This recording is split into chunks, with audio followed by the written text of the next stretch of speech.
आज हम बात करेंगे हिंदी साहित्य के महत्वपूर्ण 20 एमसीक्यूज की, जो कि आगे आने वाले शिक्षक भर्ती परीक्षा में आपको महत्वपूर्ण सफलता दिलाने में बहुत ही प्रमुख योगदान निभाएंगे दोस्तों। तो आइए शुरू करते हैं।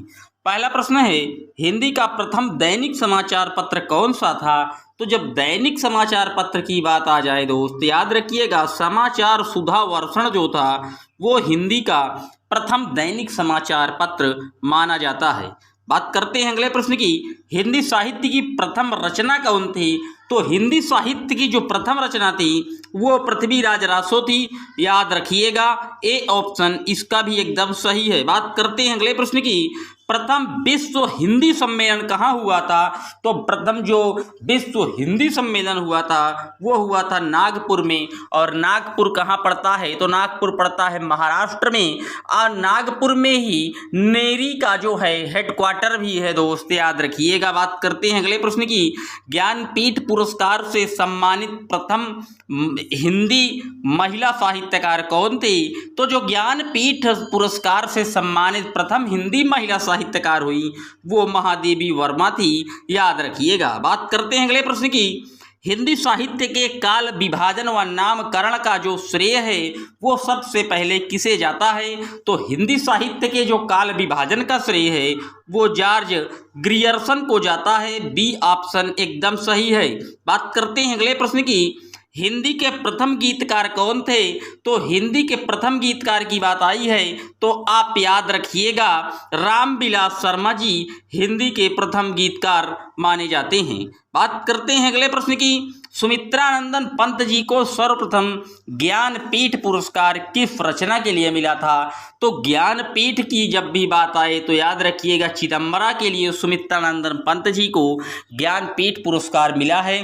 और अगर पूछ ले कि सुमित्रानंदन पंत जी को साहित्य अकादमी पुरस्कार किस रचना के लिए मिला है, तो कला और बूढ़ा चांद के लिए इन्हें साहित्य अकादमी मिला, और ज्ञानपीठ चिदम्बरा के लिए मिला, और सुमित्रानंदन पंत जो है वो प्रकृति के सुकुमार कवि माने जाते हैं।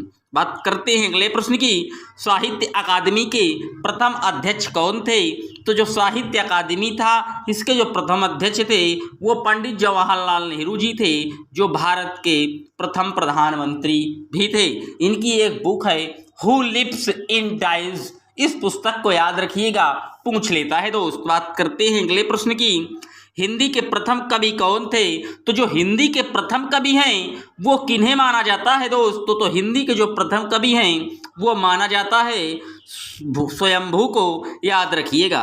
बात करते हैं अगले प्रश्न की, हिंदी के लिए प्रथम साहित्य अकादमी पुरस्कार किसे मिला?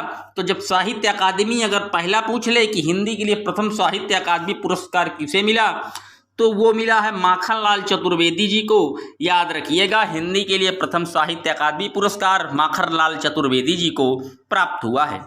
बात करते हैं अगले प्रश्न की, भारत का हिंदी भाषा का प्रथम समाचार पत्र कौन सा है? तो हिंदी भाषा का जो प्रथम समाचार पत्र है वो है बंगाल गजट, याद रखिएगा ए ऑप्शन एकदम सही है। बात करते हैं अगले प्रश्न की, हिंदी साहित्य का प्रथम महाकाव्य कौन सा है? तो जो हिंदी साहित्य का प्रथम महाकाव्य है वो है पृथ्वीराज रासो, याद रखिएगा ए ऑप्शन एकदम सही है। बात करते हैं अगले प्रश्न की, हिंदी गद्य का जन्मदाता किसे माना जाता है? तो जब हिंदी गद्य के जन्मदाता की बात आ जाए तो याद रखिएगा भारतेंदु हरिश्चंद्र जी का नाम।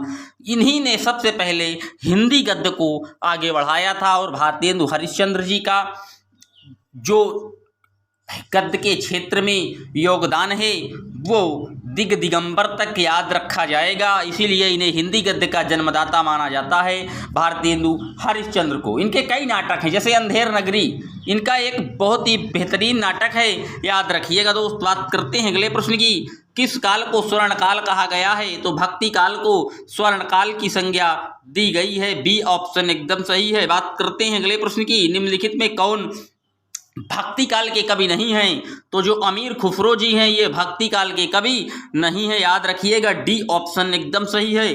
बात करते हैं अगले प्रश्न की, हिंदी की प्रथम मौलिक कहानी कौन सी थी? तो हिंदी की जो प्रथम मौलिक कहानी थी वो इंदुमती है, इंदुमती का नाम याद रखिएगा।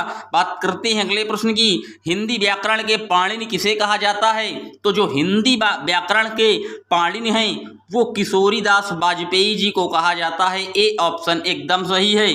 बात करते हैं अगले प्रश्न की, हिंदी की प्रथम कहानी लेखिका कौन है? तो जो हिंदी की प्रथम कहानी लेखिका हैं ये बंग महिला हैं, याद रखिएगा, इसका डी ऑप्शन एकदम सही है। हिंदी की प्रथम कहानी लेखिका बंग महिला हैं।